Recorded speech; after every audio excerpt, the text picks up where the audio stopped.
Sound camera action. और अब मेरे साथ है अतुल श्रीवास्तव। हेलो अतुल।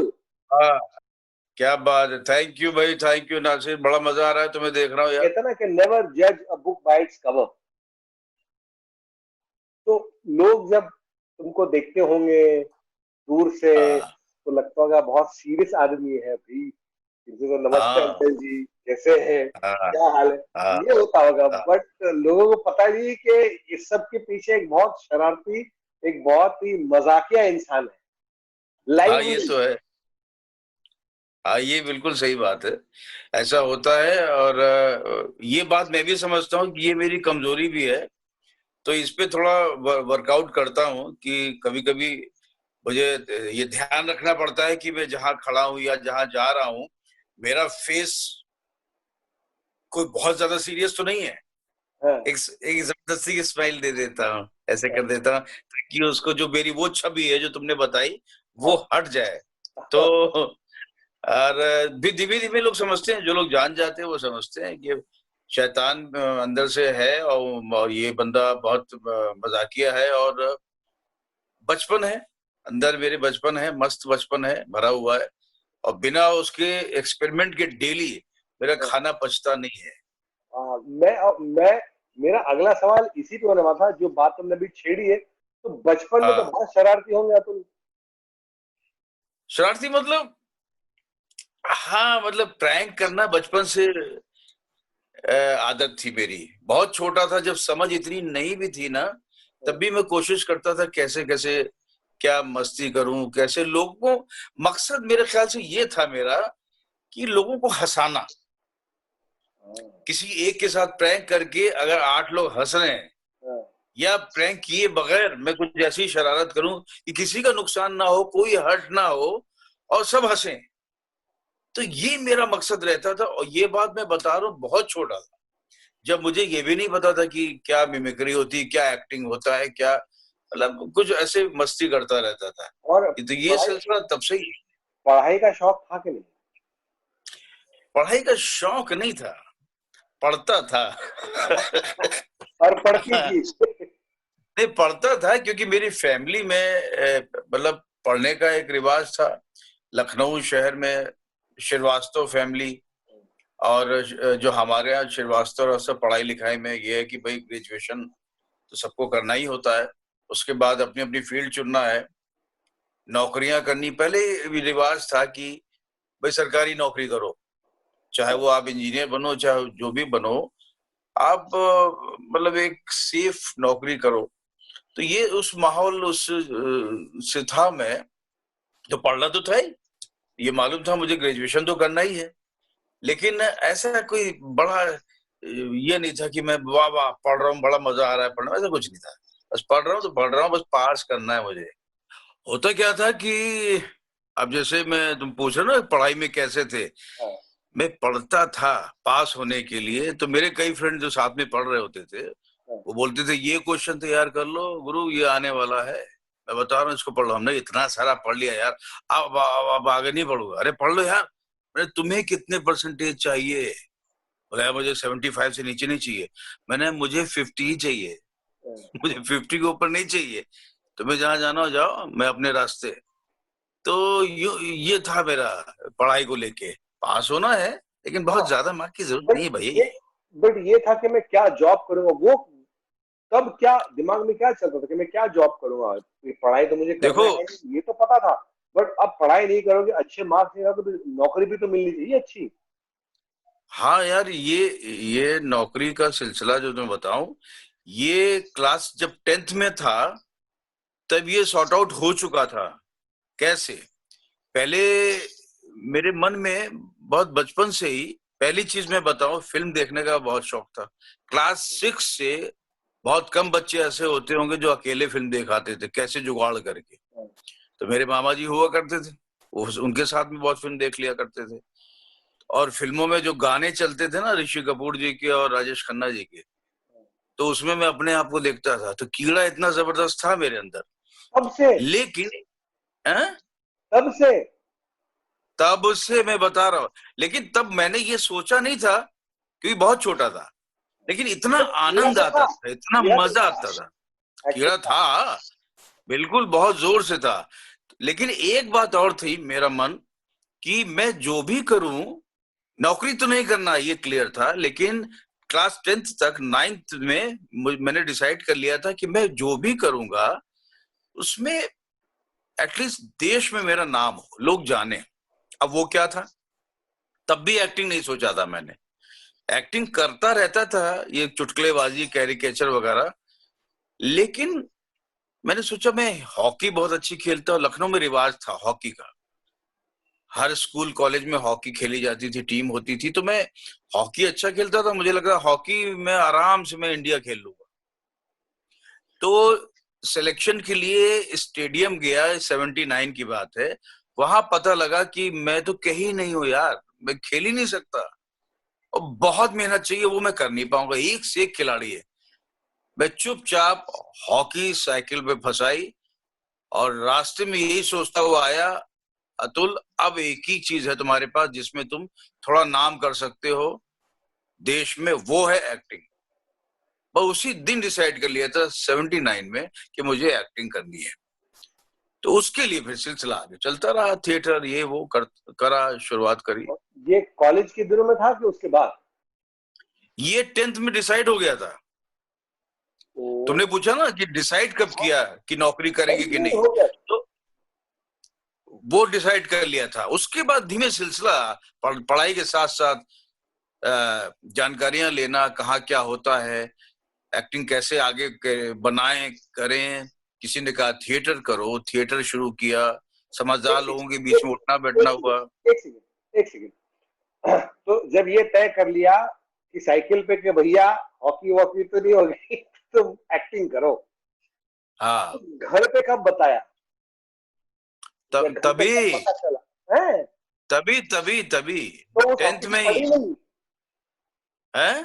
उस हॉकी से हॉकी पड़ी नहीं। नहीं हॉकी नहीं पड़ी। मेरे घर वाले सब बड़े प्यार से, मेरी मदर खासकर, फादर भी। तो 10th में तो मैंने, जब हमने 10th में जिक्र किया कि क्या क्या हुआ, हॉकी का सिलेक्शन कुछ हुआ, हमने कहा नहीं हुआ, और मुझे लगता है हॉकी हॉकी अभी बस ऐसे ही खेलूंगा शौकिया, तो मैं अभी इसको एक्टिंग कुछ करूंगा आगे। तो मेरी मदर ने मुझे देखा, अकेन अभी कौन सा मंथ है, मैंने कहा अभी दिसंबर है, कि मार्च में एग्जाम है बोर्ड के, तो अभी उस पे ध्यान दो, और हॉकी भी साइड में रख लो, थोड़ा अभी ज्यादा पढ़ाई पे ध्यान दो, और बाकी जो करना हो करते रहना बाद में, पहले कुछ महीने रह गए एग्जाम दे लो। तो 10th जब हो गया, उसके बाद फिर मैंने फादर से कहा मैं कैसे क्या करूं, मुझे किसी से मिलना है जो इस फील्ड में है लखनऊ में। तो फिर मेरे फादर के कजिन हुआ करते थे, वो हाँ, लेजेंड एक्टर थे रेडियो के। मतलब उनका, अगर हिंदुस्तान की हिस्ट्री में रेडियो स्टेशन के कलाकारों में जाओगे तो उनका नाम है। तो लल्लन दादा नाम था, तो उनके घर ले गए, उनसे मिलवा, अभी तो पढ़ो, धीमे धीमे कभी कभी रेडियो स्टेशन आ जाओ, देखो बच्चों के भी कैसे प्लेस होते हैं, क्या होता है। और जैसे जैसे तुम 12th तक पहुंचना, तो थिएटर ग्रुप शुरू कर लेना, कोई ज्वाइन कर लेना। तो ये ऐसा शुरुआत हुई खोज की, तो जानने की। तो यू आर लकी के इतनी छोटी उम्र में इतना बड़ा डिसीजन जिसका कुछ भरोसा नहीं है। हाँ, ओके, और ऐसा भी नहीं है कि तुम फिल्म फैमिली से थे, कंप्लीटली कट नहीं, ऑफ। लेकिन मालूम है, ये सिलसिला, जो अभी ये जो बातचीत हुई मेरे फादर से, मेरी मदर से, अभी किसी को ये नहीं पता है कि करियर में बनाने वाला हूं। अभी शौक है, और शौक जो है उसको आगे कब बढ़ता है, जब आदमी सीखता है। शौक का अगला स्टेप है सीखना। तो उनके लिए भी मेरे लिए ये प्रेरणा थी कि सीखो, आगे सीखो, जानो, समझो। अभी वो बहुत दूर की बात है कि मैं करियर बनाऊंगा, क्या करूंगा, वो धीमे धीमे बात आगे आती है जब मैं 12th कर लेता हूँ। बट उसमें क्रेडिट तुम्हारे माँ बाप को जाता है। हाँ हाँ, बिल्कुल यार, तो मेरी ये माँ, जो है मतलब सब वो, छोड़ो, ये सब नॉनसेंस बातें, कुछ नहीं करना, वरना एक्टिव, पहले पढ़ाई पे ध्यान दो, ये करो वो करो, ग्रेजुएट बनो, हाँ फलाना डिग्री। तो वो भी हाँ, और क्या। बहुत जरूरी, वो सपोर्ट बहुत जरूरी है बच्चों के लिए। हाँ यार, और मैं तो उन्होंने बहुत सच में बहुत 79 में दिया था। हाँ डिसीजन ले लिया था। उसके बाद 81 में जब मैंने 12th किया, उससे पहले ही थिएटर ग्रुप वगैरह ज्वाइन कर लिया था। ओके। और तब वहां पर एक अच्छा एक बात और मैं बताना भूल गया कि क्या था कि मैगजीन्स वगैरह, फिल्मी मैगजीन में बहुत पढ़ता था। हाँ। और मुझे ये पता चला था कि एक इंस्टीट्यूट है पूना में, फिल्म इंस्टीट्यूट है, और वहां एक्टिंग की ट्रेनिंग मिलती है, जहां से शत्रुघ्न सिन्हा, ये जो हीरो हैं, जया बहादुरी जी, ये सब लोग वहीं से निकले। मैं ये मेरे लायक जगह है, सही इंस्टीट्यूट। अच्छा ये बचपन से था कुछ कि कहीं भी कुछ करो ना तो प्रॉपर सीख के करो, ये मेरा था कि एक्टिंग खासकर कि मुझे एक इंस्टीट्यूट है बड़ा, वहां जाऊं। तो धीमे धीमे पता लगा उस इंस्टीट्यूट में एक्टिंग हो गई बंद। तो फिर थिएटर ग्रुप ज्वाइन कर चुका था धीमे धीमे 11th-12th में। और फिर ये हुआ कि पता लगा कि ड्रामा स्कूल होते हैं, जैसे दिल्ली में है और लखनऊ में भारतेंदु नाट्य अकेडमी। तो तब मैंने 12th कर लिया, करने वाला था, 12th में था। तो मेरी मुलाकात हुई लखनऊ में अनुपम खेर जी से। आवाज आ रही मेरी? हाँ हाँ हाँ, मैं सुन रहा हूँ ध्यान से, तो एकदम ध्यान लगा के अनुपम सुन रहा हूँ मैं। खेर, अनुपम खेर जो थे, वो उस समय भारतीय नाट्य अकेडमी, जो कि उस वक्त एक सर्टिफिकेट कोर्स था 1 साल का, तो वहां पे उन्होंने एज टीचर ज्वाइन किया था।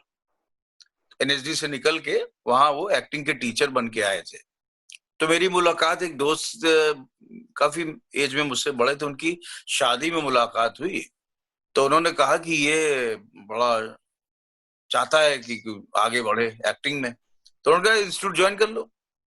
तो मैंने अपनी मदर से कहा कि वो ऐसा ऐसा है, मैं ज्वाइन कर लूं क्या? तब 12th के बाद ज्वाइन कर सकते थे। तो मेरी मदर ने कहा पहले ग्रेजुएशन। अच्छा मैं कॉमर्स साइड से था, तो मेरी समझ में आ गया, हमने हाँ, मैं ग्रेजुएशन तो होना ही चाहिए, तो उसके बगैर मजा नहीं आता है। कि लोग पढ़ा लिखा नहीं कहते हैं, चाहे आपको पढ़ने के बाद, डिग्री लेने के बाद भी आप पढ़े लिखे ना हो, मतलब समझ ना हो, लेकिन एक पढ़ा लिखा मतलब ग्रेजुएट है तो वो पढ़ा लिखा है, ऐसा एक मान्यता है हमारे समाज की, थी भी। तो थिएटर जोर से शुरू हो चुका था सिलसिला, और ग्रेजुएशन आते आते बहुत प्लेस कर चुका था, पढ़ चुका था, वर्कशॉप अटेंड कर चुका था बड़े बड़े थिएटर लोगों की, थिएटर वालों की। संगीत नाट्य अकेडमी के थ्रू जो वर्कशॉप कंडक्ट कराई जाती थी, नौटंकी के पद्मश्री गिरिराज किशोर जी, उनके साथ मैंने किया था, वर्कशॉप की थी। और ऐसे ऐसे पढ़ना लिखना भी शुरू हो गया था, लिटरेचर क्या होता है इसकी समझ आ गई थी, और बहुत प्लेस पढ़े थे, इंडियन खासकर, बाहर के जो ट्रांसलेशन मिलते थे वो भी पढ़ा। तो ये सिलसिला शुरू हो चुका था। और जब बीकॉम कर लिया, उसके बाद मैंने वो इसी इंस्टीट्यूट में, तब तक वो इंस्टीट्यूट जो भारतीय नाट्य अकेडमी है वो डिप्लोमा हो चुका था, full time 2 year diploma course. उसमें स्कॉलरशिप मिलती थी 250 रुपए। और उसके लिए मैंने अप्लाई किया, मेरा हो गया, लेकिन मैंने ज्वाइन नहीं किया उस साल, क्योंकि मेरा स्कॉलरशिप में नहीं हुआ था। तो मैंने कहा नहीं ज्वाइन करूंगा, तो बाहर थिएटर करता रहा। नेक्स्ट ईयर 84 में ज्वाइन किया, तब मैंने उसमें एंट्रेंस में टॉप किया, स्कॉलरशिप 250 रुपए मिली। 200 250 थी, लोकल लोगों को 200, जो बाहर से लोग आते थे उनको 250। तो मुझे 250 में हो गया, तो मुझे लगा मैंने कुछ कमाल किया होगा एंट्रेंस में। तो ऐसे लोगों ने बताया कि नहीं तुमने अच्छा किया था, इसलिए तुम्हें 250 मिली। खैर, तो वो सिलसिला वहां शुरू हुआ जब पूरी तरह से, तब मैंने डिसाइड कर लिया था कि हाँ, तब मैंने अपने मदर फादर्स के लिए ये हो गया है, इसके बाद प्रोफेशन यही रहेगा मेरा, कुछ और नहीं करूंगा। तो तब भी मेरे मदर ने, मेरी फादर ने ये नहीं कहा नहीं यार कैसे करोगे। रिश्तेदार कहते थे आके, अरे ये तो ठीक है, मिडिल क्लास में ऐसा नहीं होता है, ये तो साइड में होता है, थिएटर तो लोग नौकरी के बाद करते हैं, शाम को करते हैं।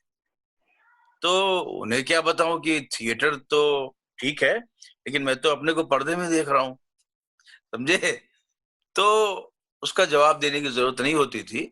मैं जो कर रहा था करता रहा, सीरियसली अपना डिप्लोमा कंप्लीट किया, फिर दिल्ली गया।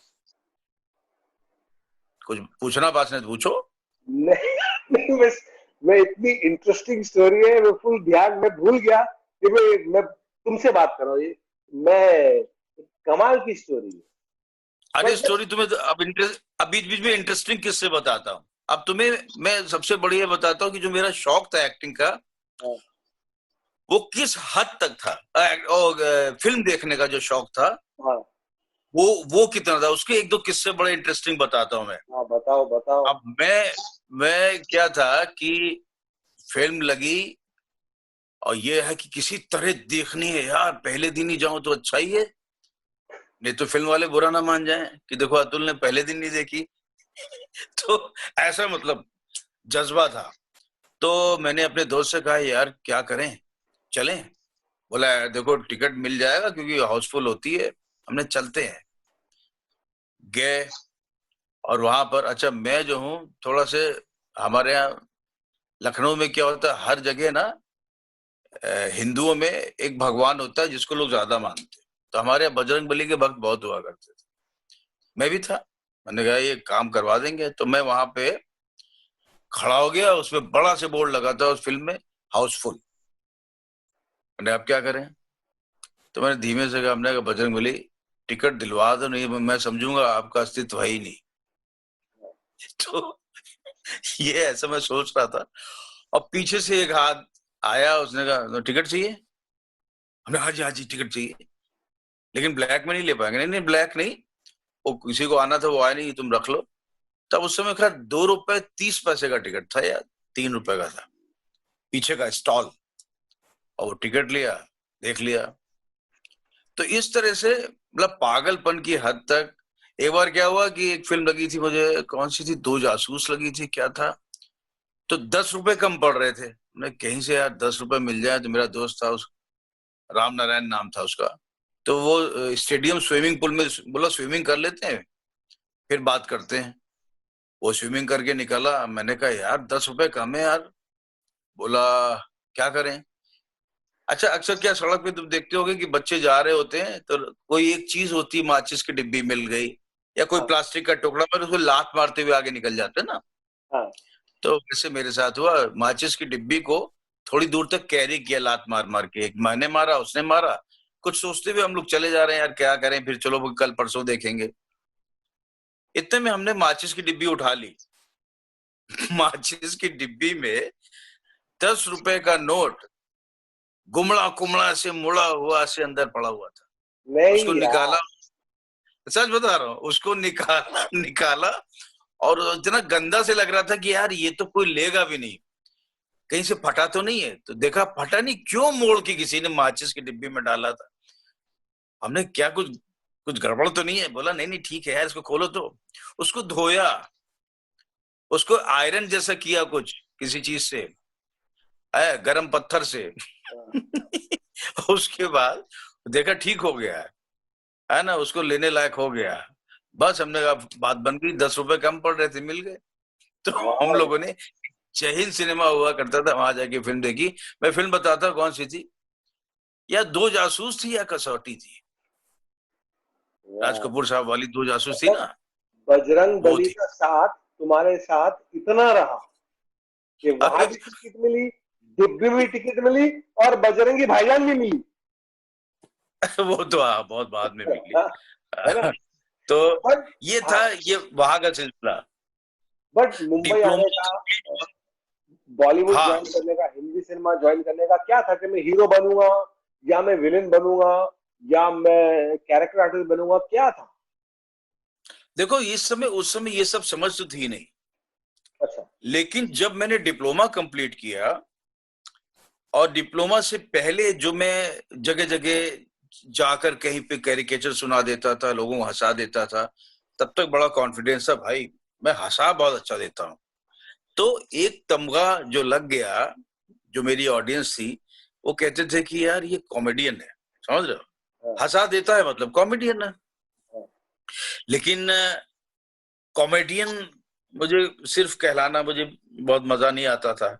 जब ज्वाइन किया मैंने थिएटर कोर्स, मेरी समझ बढ़ी, मैंने जाना कि क्या क्या होता है। जब जितनी जानकारियां ली एक्टिंग को लेके, थिएटर को लेके, वर्ल्ड एक्टिंग को लेके, तो मुझे लगा नहीं यार, वो जो मेरा कॉन्फिडेंस था वो खामखा का था, मुझे और जानना है और सीखना है। तब थोड़ी ऊपर वाले ने मालूम एक समझ दी कि अपने को देखो। तब मैंने अपने को देखा, अपने फिजिक को देखा, अपनी शक्ल को देखा। जो तुम्हारा सवाल अभी था ना कि क्या सोचा तुमने, क्या बनोगे, कैरेक्टर आर्टिस्ट। तो कैरेक्टर आर्टिस्ट ये सब मैंने कुछ इतनी, शायद मुझे ये टर्म भी नहीं पता था। एक्टर बनूंगा, हाँ कॉमेडियंस को देखता था, असरानी साहब को देखता था और तुम्हारे पिताजी को देखता था कि गजब के क्या कॉमेडी करते। तो मैं तो मतलब फैन हुआ करता था उन लोगों का, महमूद साहब का, कि क्या ये लोग एक्टर हैं यार, रुला भी देते हैं, हंसा भी देते हैं। तो ये सब मेरे जहन में थे। लेकिन जब थिएटर ज्वाइन किया, डिप्लोमा ज्वाइन, तब मेरे थिएटर के एक्टर है ना, यहाँ के, देश विदेश के, हर जगह के, वो भी सामने आए। फिर एक्टिंग का सही रूप सामने आया कि क्या होता है। फिर भी क्या बनूंगा, एक्टर बनूंगा। और जब फिजिक को अपने देखा तो ये समझ में आया कि पहली चीज, मेरी उम्र क्या है, अभी कुछ नहीं है। मेरी ग्रोथ जैसी भी थी, मेरा हाइट कम है, मैं नॉर्मल सा साधारण सा हूं, और ना मेरी शक्ल सूरत बहुत सुंदर है। तो पहली चीज जो पहला अट्रैक्शन क्या होता है इंसान में, फिजिकल। वो देखते वाह, ऐसे करते हैं ना, क्या सुंदर आदमी है, क्या हैंडसम है, क्या खूबसूरत लड़की है, बोलते हैं ना लोग। तो मैंने कहा मेरे अंदर ऐसा तो कुछ नहीं। डिप्लोमा कंप्लीट हो गया था 86 में। आधे लोग मेरे बैच के 20 लोगों में, आधे लोग बॉम्बे। मुझे लगा, मैंने काफी दिन सोचा कि भाई अब तुम लोग तो मई में चले जाओगे बॉम्बे के, तुम भी चलो। तो ये समझ ऊपर वाले ने दी कि अपने को देखो। मैंने देखा, परखा कि अभी मैं किसी लायक नहीं। तो फिल्में ही होती थी ज्यादा, दूरदर्शन के सीरियल शुरू हुए थे। तो मैंने कहा नहीं बॉस, अभी वो बात नहीं है, अभी मुझे मंजना है। एक सही बात मुझे मेरे जहन में आ गया कि मंजना है, मुझे अपने को मांझना है। तो उसके लिए क्या करना चाहिए, थिएटर। तो मैं बढ़ चला दिल्ली की तरफ, मैं उधर नहीं गया। तो मेरे साथ काफी लोग दिल्ली गए मेरे बैच के, जिन्होंने दिल्ली में एक रंग मंडल कहा जाता है, जिसको इंग्लिश में रिपर्टरी बोलते हैं। रिपर्टरी कंपनी होती थी जिसमें एक्टर नौकरी करता है, उसको सैलरी मिलती है, उसके शोज होते हैं। वो एनएसडी की भी होती थी, श्री राम सेंटर डीसीएम वालों की होती थी, और शीला जी, एक पद्म भूषण शीला भाटिया जी होती थी, वो प्रोफेसर रही है सालों साल नेशनल स्कूल ऑफ ड्रामा की, उनकी थी। तो उनकी रिपर्टरी कंपनी में मेरा इंटरव्यू हुआ, मैंने ज्वाइन कर लिया। थोड़े दिन रहा और मांझता रहा अपने आप को, कुछ ही महीने रहा, उसके बाद 650 मिलते। फिर इसी बीच में मेरा थिएटर ग्रुप, एक अमेच्योर थिएटर ग्रुप बना, कुछ लोगों ने मिलके खोला। उसने बहुत काम किया, मतलब आगे के 7 साल जम के देश विदेश के नाटकों का मंचन किया। और अच्छे हमारे एक थिएटर ग्रुप में क्या होता है कि एक पैसे वाला आदमी होना जरूरी होता है। तो हमारे एक थे राजेश प्रधान जी, बिजनेसमैन थे, लेकिन उनका बड़ा रुझान था थिएटर पे, तो पैसे वही लगाते थे। हम लोग अच्छे पैसे वाला ग्रुप माना जाने लगा। हिंदी थिएटर, उसमें बाहर की प्लेस भी, जिसको तर्जुमा करके हिंदी में करते थे हम लोग, ऑथर मिलर की हो, यूजी ओनील का हो, सारे थिएटर प्लेस किए हम लोगों ने।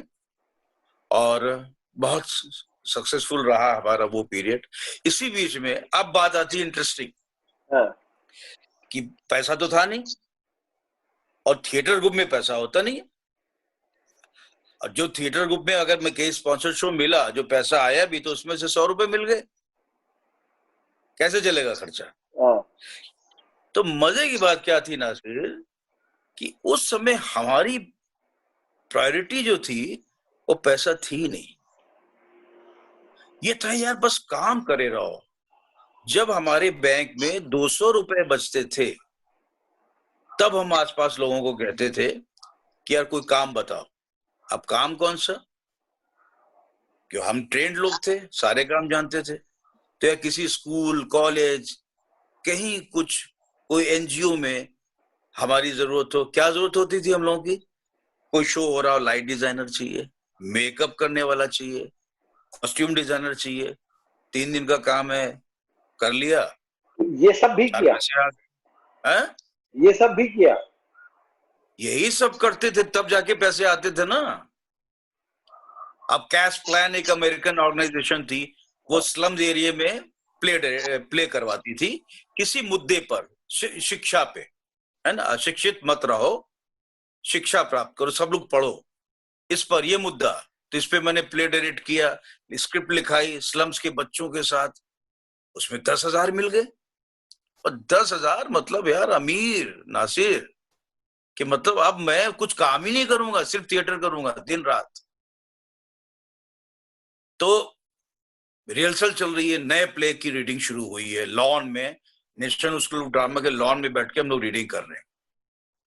पीछे से एक लड़के ने आवाज दी, अतुल भाई, हाँ, फला कॉलेज में मिरिंडा लड़कियों का कॉलेज हुआ करता था, वहां पर जरूरत है डिजाइनर की, 3 दिन का काम है लाइट डिजाइनर की, आप कर लो, लाइट डिजाइन कर लो और ऑपरेट कर लो।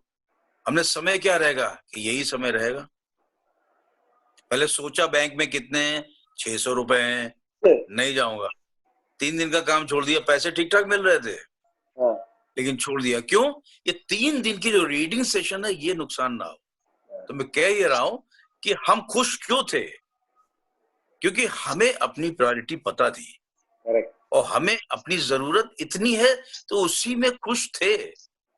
ये बात पे ना, हाँ, बोलो बोलो, हाँ what you saying, what you saying. हाँ मैं इसी बात पे तुमको इसलिए रोक रहा हूँ क्योंकि ये जो सेंटेंस तुमने कहा है ना अतुल, ये आज जो सिचुएशन है या आज जो हम यंग एक्टर्स के ड्रास्टिक स्टेप्स देखते हैं, हाँ ये जानना बहुत जरूरी है कि बॉस बी हैप्पी। हाँ, वो वही वो तो, बहुत जरूरी है कि आपको अपनी जरूरत पता होनी चाहिए। बाज दफा लोग वही अपनी तो। जरूरत से बाहर निकल जाता है, नया फोन नई गाड़ी, अरे उसके पास आईफोन है मेरे पास नहीं है, मैं तो सस्ता वाला यूज कर रहा हूँ या कर रही हूँ, दे गो आउट दे पार्टी, मैं नहीं जा सकती। तो वो कहीं कहीं भटक गए। आई थिंक ये जो बात तुमने कही ना, एक बहुत सीख वाली बात है कि बस 600 रुपए है, बट मुझे मेरी जरूरत पता थी कि 600 रुपए काफी है मेरे लिए। हाँ, क्योंकि जरूरत क्या थी, अब सुन लो नासिर, जरूरत थी जो मैंने बताया ना, कि मेरे अंदर कोई वाव फैक्टर फिजिक में तो था नहीं, तो मुझे अपनी एक्टिंग का, अपनी नॉलेज का जो वाव फैक्टर करना था, पैदा करना था, वो डिस्टर्ब हो जाता उस 3 दिन की वहां एब्सेंट में, मेरा काम बिगड़ जाता। तो जब तक बहुत मजबूरी नहीं होती थी, तब तक हम पैसा कमाने के लिए बढ़ते नहीं थे, सुन लो क्योंकि भैया हम लोग, जितने भी लोग यहाँ पे जो नए एक्टर्स हैं, कि जो आप जिम जाते हो, जो आप इतने सारे सप्लीमेंट्स अपने अंदर डालते हो अपनी बॉडी बनाने के लिए कि लोग देखे तो दंग रह जाए ये वो, तो जो अतुल जी ने जो बात की वो इतनी बड़ी बात की है कि वाव फैक्टर आपकी नॉलेज का होना चाहिए, आपके टैलेंट का होना चाहिए। और एक एग्जांपल आपके सामने बैठा है, super Atul, fantastic. Thank you. लेकिन मालूम है नासिर, ये जो तुमने बात कही ना, ये मैं थोड़ा सा जंप करके बॉम्बे में जब मैं आ गया, तो बॉम्बे में आते ही मेरे काम वाम सिलसिला शुरू हो गया था, और कॉमेडी सीरियल ये वो बहुत कर रहा था। तो कई लोगों ने, तब मोबाइल आ चुका था, तो कई दोस्तों ने कहा ये हमारी जो फील्ड है ये शो बिजनेस है, मोबाइल ले लो, जरूरत है। तो पता नहीं क्या, ये थोड़ी सी समझ, ये मैं सहजता, सिंपलिसिटी, या जमीनी मैं रहा हूं शुरू से, और ऊपर वाले ने एक समझ ये दी थी कि जब तक जरूरत ना हो तब तक किसी चीज को हावी मत होने दो। तो मैंने उससे जवाब दिया, उसने कहा नहीं यार, उसने बड़ा महंगा फोन खरीद लिया उस दिन, उस समय। तो मैंने कहा कि भाई मुझे अभी लग नहीं रहा है कि मुझे इसकी जरूरत, जब लगेगा कि हाँ इसके बगैर नहीं चल रहा ले लूंगा। सेम मेरे दोस्तों ने फोन किया, तो मैं बता रहा हूँ दिल्ली से, अतुल जिस तरह से तुम्हारा काम चल रहा है, तुम्हारा शो बिजनेस है, तुम गाड़ी लो। मैंने गाड़ी भी ले लूंगा, जब जरूरत होगी ले लूंगा। कि नहीं नहीं बड़ी गाड़ी में बेचता हूं यहाँ से सेकेंड हैंड, ले लो। मैंने वो एक्टिंग थोड़ी ना करेगी, पागल हो तुम, जब गाड़ी से उतरोगे रेट अपने आप हाई हो जाएगा। नहीं, मैंने कहा नहीं ये तुम्हारी सोच है। जो यहाँ के लोग थे वो भी यही कहते थे, गाड़ी से उतरोगे तो अपने आप रेट ज्यादा लगेगा। हमने कौन देखेगा, हमने नहीं, हमने ये मेरी सोच नहीं है। उसका वक्त आएगा, उसका वक्त आएगा। पहले अपना परचम, अपना झंडा, अपनी एक्टिंग में गाड़ लो, तो उसका भी वक्त आएगा। वो शो बिजनेस जो तुम लोग बात कर रहे हो वो सब होगा। तो वही हुआ, जब मुझे एक बार इतनी जरूरत हुई यार, मैं मिस करने लगा, नहीं मोबाइल अभी जरूरत है और मैं जरा फैमिली वालों से बात करनी है, ये है वो, तो मैंने ले लिया छोटा से, जो ठीक ठाक था, बहुत महंगा नहीं था, वो ले लिया। इसी तरह से मैंने जब शिफ्टिंग करी, घर लिया, तो मुझे बहुत दिक्कत होने लगी, तब मैंने गाड़ी ली। तो दिक्कत गाड़ी की हुई कि हाँ अब चाहिए, अब मुझे महंगा पड़ रहा है। तब मुझे ऑटो करना और टाइम वेस्ट हो रहा था, तो मुझे महंगा पड़ने लगा और मेरी एनर्जी बहुत जाने लगी और पैसा भी थोड़ा आ चुका था। तो मैंने कहा अब वक्त है कि ले लिया जाए, तब गाड़ी ली। तो मतलब वक्त ने जो कहा वो मैंने किया, पीछे नहीं पड़ा, वक्त को के ऊपर हावी होने की कोशिश नहीं करी। तो क्या मैं सहज रहा, रिलैक्स रहा और आराम से काम चलता रहा। तो उससे क्या हुआ, फालतू की चीजों में जब दिमाग नहीं बढ़ता है ना नासिर, तो आपके अपने टैलेंट में, आप जो भी काम करते हैं, आपकी जो भी दुकान है, आप उसमें सही माल भरते जाते हैं, आपका इजाफा होता है, आपके सही रास्ते पर इजाफा होता है। वो होता रहा मेरा, वो ऊपर वाले की और तुम लोग का आशीर्वाद है। तुम लोग मिलते रहे, तुम्हारे ऐसे दोस्त हमें बीच में मिले, बहुत इंस्पायर किया तुम लोगों ने यार, सच है। Thank you because you are so talented Atul. और एंड मुझे इतनी खुशी होती है, अभी मैंने तुम्हारा वो अक्षय कुमार वाला एड भी देखा, नया एड है। I was so happy and I am always so happy जब मैं तुमको देखता हूँ, बिकॉज आई नो इट यार, इसमें इतना टैलेंट है और लोगों को लगता है कि अतुल ने अरे कितना काम करा, लेकिन फिर भी अभी तक ये टैलेंट तक पहुंची नहीं है। यहाँ की डायरेक्टर्स और प्रोड्यूसर्स और कास्टिंग डायरेक्टर्स उस टैलेंट तक नहीं पहुंचे जो तुम्हारे अंदर है। वो सिर्फ एक कॉमेडियन का नहीं है, वो एक विलेन का है, वो एक नेगेटिव कैरेक्टर का है, वो एक पॉजिटिव कैरेक्टर का है, वो एक अच्छे इंसान का, एक बुरे इंसान का है, वो हर टाइप का character there in you as an actor. ये तो है, ये मालूम है, ये मेरा रहा है, ये स्कूलिंग मेरी रही है कि मैं वर्सेटाइल रहूं। और ये खैर ऊपर वाले का मैं शुक्रिया अदा करूंगा कि मुझे उस तरह से काम मिला और मैंने अपनी वर्सेटैलिटी को निखारा। और ये तो तुम्हें भी पता है कि जब अब एक काम बहुत अच्छा करते हैं तो सेम चीज बहुत आ जाती है। मैंने गुदगुदी सीरियल में 97 में नौकर का रोल किया था, गुदगुदी में, जी का सीरियल था। अब उसमें लेकिन वो नौकर था, one of the major main character था, वो मॉलियर का नौकर था। तो आने लगे ऑफर, तो फिर वो तो नौकर मेन था, हीरो जैसा था, और फिर जो आने लगे वो ऐसे ही नौकर वाले, हाँ नौकर टाइप के, बस आओ सामान दो, मालकिन ऐसा हो गया, मालिक ऐसा हो गया। तो मैंने मना किया। तो अच्छा काम पाने के लिए नासिरी तुम्हें भी पता है कि मना करना भी बहुत जरूरी है, और मना करने की हिम्मत कि पैसा। अब यहाँ पर देखो प्रायोरिटी अलग हो गई, मतलब प्रायोरिटी तो एक्टिंग ही थी, लेकिन उसको मैंने बहुत हावी यहां भी नहीं होने दिया मैंने, दिल्ली की तरह कि भाई पैसा आ रहा आन दो, नहीं, पैसे के साथ रोल कौन सा आ रहा है नहीं चाहिए। कितने महीने खाली बैठूंगा, बैठ लूंगा, नहीं चाहिए। तो ना करना शुरू किया, तब हाँ करने वाले काम आए है। और कॉमेडी सिर्फ नहीं की है, अगर कॉमेडी है। अच्छा दूसरी बात, तुम्हें शायद ये बात पता है कि नहीं पता है, कि आज जो ये दौर स्टैंड अप कॉमेडी का है नासिर, स्टैंड अप कॉमेडी जगह जगह जो चल रही है, इसकी शुरुआत करने वाले हम लोग थे, जिसमें मैं संजय मिश्रा और तमाम लोग, गुड्डी मारुति, विजय शीर जी का हमारे एक सीरियल आता, याद होगा, सॉरी मेरी लॉरी, याद है? तो वो पहला तो था। उसके बाद फिर एक और स्टैंड अप, जिसको कहेंगे स्टैंड अप कॉमेडी, सॉरी मेरी लॉरी के बाद आया मेरा टी टाइम मनोरंजन, जो तुमने स्टार वर्ल्ड में देखा होगा, हुज लाइन इट्स एनीवे, उसकी तर्ज वो, फिर पांडे पिल्ले शो मेरा सुरेश का। लेकिन उसके बाद जब ऑफर आने लगे तो हमने मना कर दिया, हमने अब इस रास्ते नहीं जाऊंगा, पैसे खूब कॉमेडी सर्कस वगैरह ये सब शुरू ना, मैंने, मुझे कॉमेडी रोल जरूर करने थे, लेकिन रोल फिक्शन में इतना लाउड और ये वो उस रास्ते नहीं जाना था।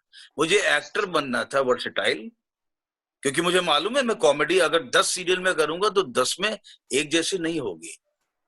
मेरे अंदर जो कुछ खुसूसियत है, मेरी अपनी एक स्टाइल है, उस स्टाइल को हावी नहीं होने दूंगा। कैरेक्टर जो कहेगा वो दूंगा, तब मैं हो गया डिजाइनर एक्टर।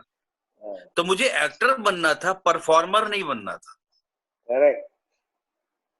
तो मैं सिर्फ परफॉर्म करता, अतुल की जो खूबियां हैं, मेरी जो टाइमिंग्स हैं, उसी को बेचता, तो मैं एक जैसा करता, शायद मैं बड़ा नाम हो जाता और बड़ा नाम हो जाता, लेकिन मुझे नहीं करना था।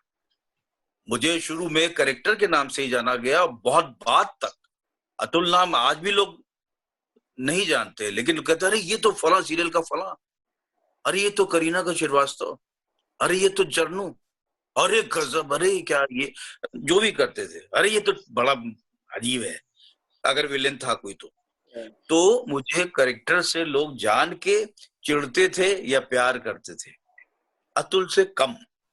लेकिन मुझे अफसोस नहीं हुआ, क्योंकि मैं उसमें बखूबी उतरता चला गया।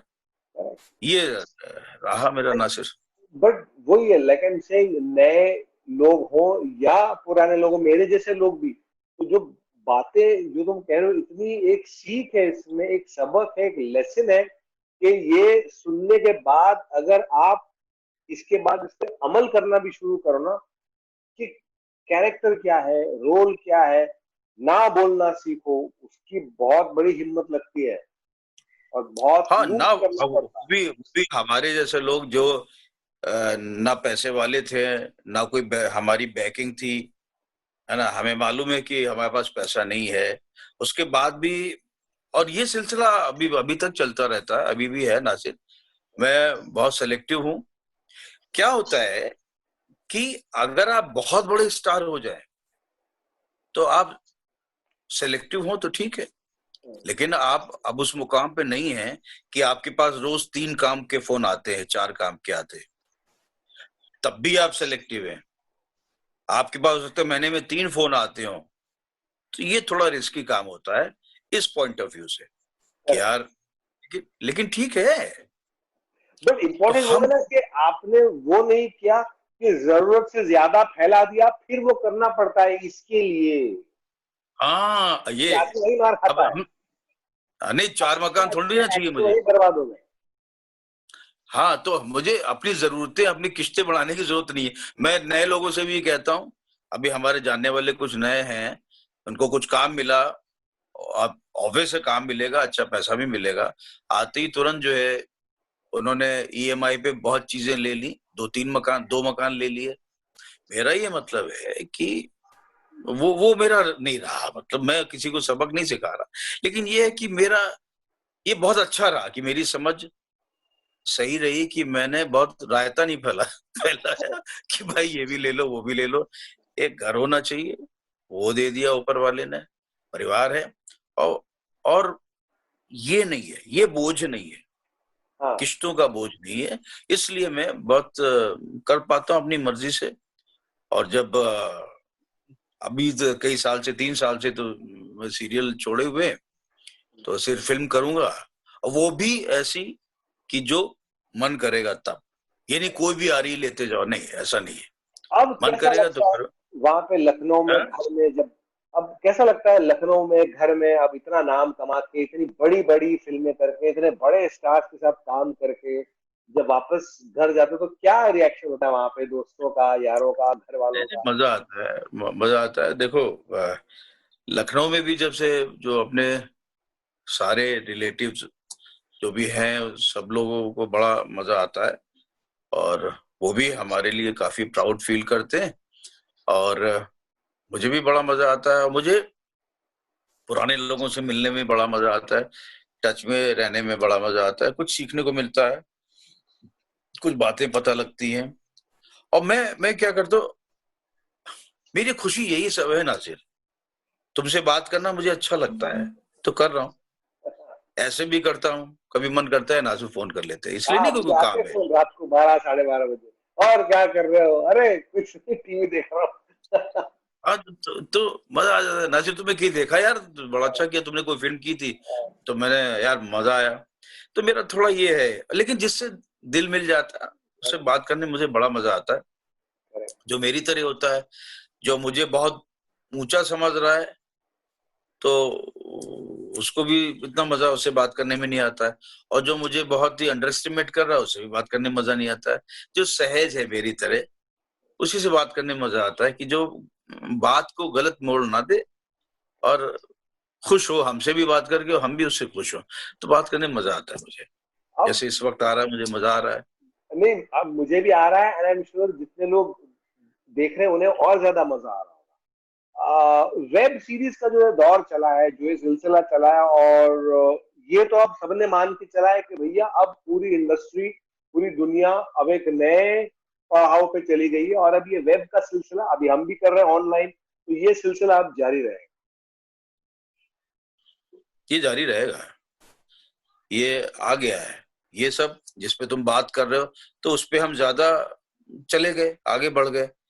लेकिन इसका ये कतई मतलब नहीं कि वो चीजें हमारे पिक्चर हॉल बंद हो जाएंगे, सब वो सिलसिला चलता रहेगा। लेकिन हाँ, ये और बुलंदी पे आ गया है, आ चुका है ये वेब सीरीज और वेब चैनल्स और ये सब, और आसान है, आसानी से देख लेते हैं, यूं उठाया यूं देख लिया, खड़े खड़े देख लिया।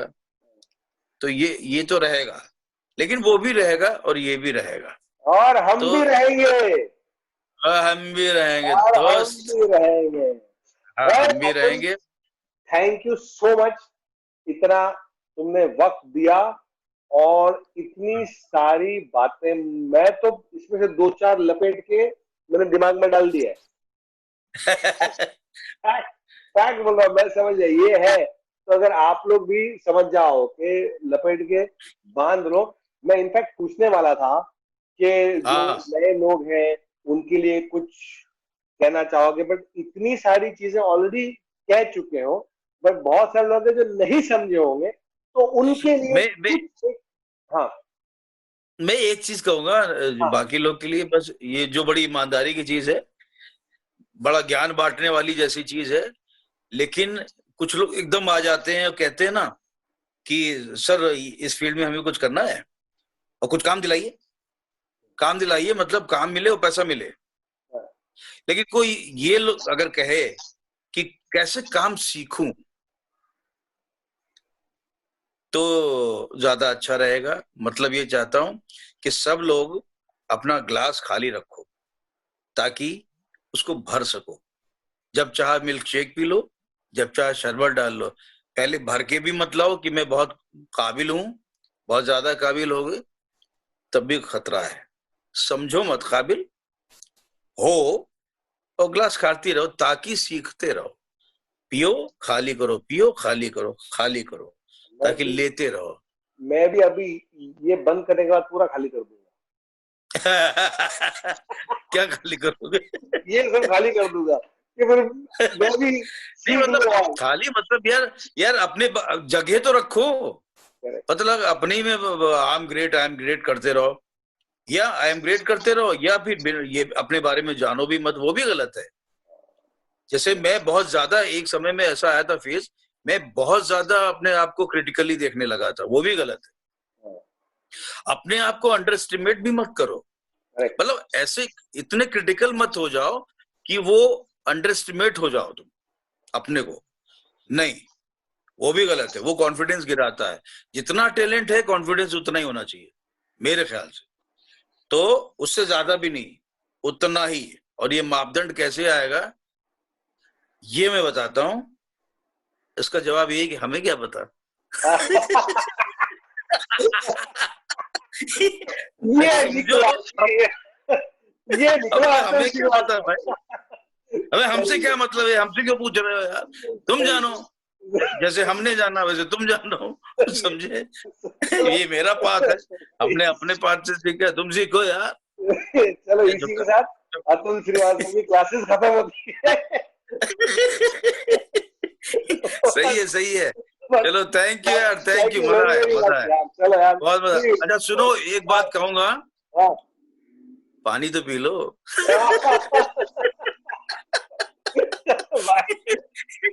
चलो bye bye, okay see you. और ऐसे और लोग मैं लेकर आता रहूंगा आप लोगों के लिए।